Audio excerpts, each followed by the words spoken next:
Welcome back. Still taking your calls. 412-575-2600 on the Borders and Borders hotline. Josh Taylor, Gene Collier here on the Nightly Sports Call, the Allegheny Health Network Nightly Sports Call. Also taking some more questions on Twitter. Really good question here from, I believe, it is Mike, who asks, do you think the signing of Joe Haden means the end for William Gay?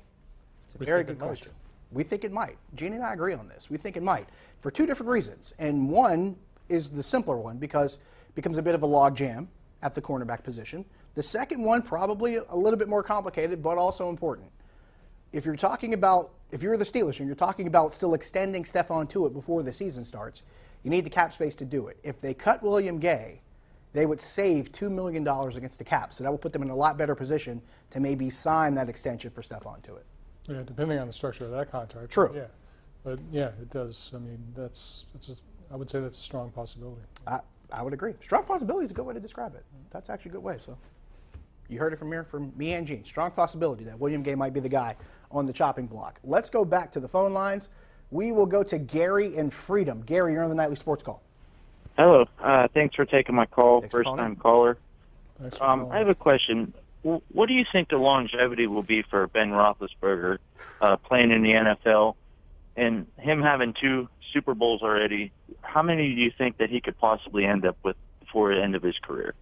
The first question, and thanks for the call. The first question is a question that he can only answer because he's already said at the end of last season and going into this one, he's pretty much taking it year by year. So that's a question that only Ben Roethlisberger and how his body feels could be answered for you. The second one, how long is Tom Brady going to be around? Because that kind of clouds the second part. As long as Tom Brady's walking and breathing in the NFL, that number is always going to be in question as to whether or not he can win another one because you still got to get through that guy to get to a Super Bowl. They had to do that last year and failed to do it. Whether or not that changes this year, it's a good question. But, Gene, your thoughts on if you could really map out what this team could still do with Ben Roethlisberger as his quarterback? Well, I think Ben obviously is going to play this year, and you know it'll depend on how he felt about what happens this year. That'll determine what he's going to do. But I think he's going to play 2 or 3 more years, and I don't necessarily agree that Tom Brady is a great impediment to Ben Roethlisberger. I mean, Ben's played in 3 Super Bowls. Tom Brady's been in the league all those 3 years too. But he never faced Tom Brady to get there, though. No, you don't have to face Tom Brady to get there. But if you keep running into him, that might be a problem, though, right? It might be. It might not be. I mean, you know, the Steelers have beaten Tom Brady. They beat him at Heinz Field, and they were in the game as long as Le'Veon Bell was in it last year. I'm not obsessing on Tom Brady. I mean, you can get to the Super Bowl even if Tom Brady's playing. Well, here's what I'll tell you. If Ben Roethlisberger were to beat Tom Brady in the playoffs, or say, for instance, an AFC Championship game to get to the Super Bowl, that would be the first time it's happened. Yeah. Just throwing it out there. A couple more questions we'll take here before we take a break. We have Kenny on Twitter who says, do you think Clint Hurdle will be the manager of the Pirates next year? My answer at this point is different than it would have been 2 months ago. 2 months ago, I would have expected him to still be here.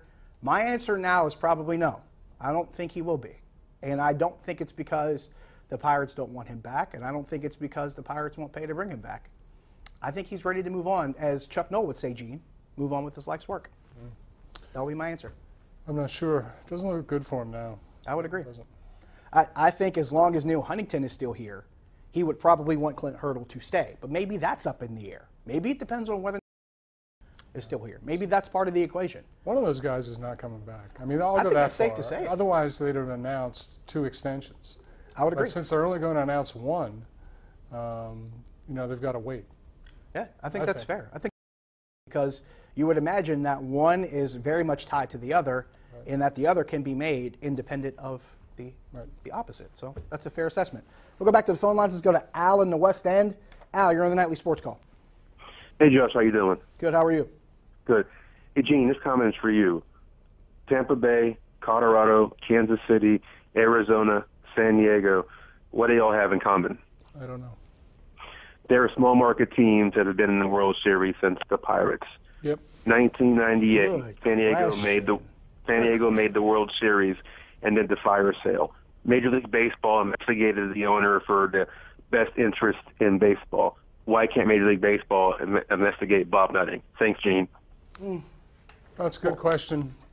Here's the thing. You'd have to find something wrong, though. There would have to be an egregious, like some kind of egregious miscarriage. Because if you're going off of just the money that he puts in the team, you know who will probably get investigated first before the Pirates? San Diego. They have about, what, $35 million in payroll this season?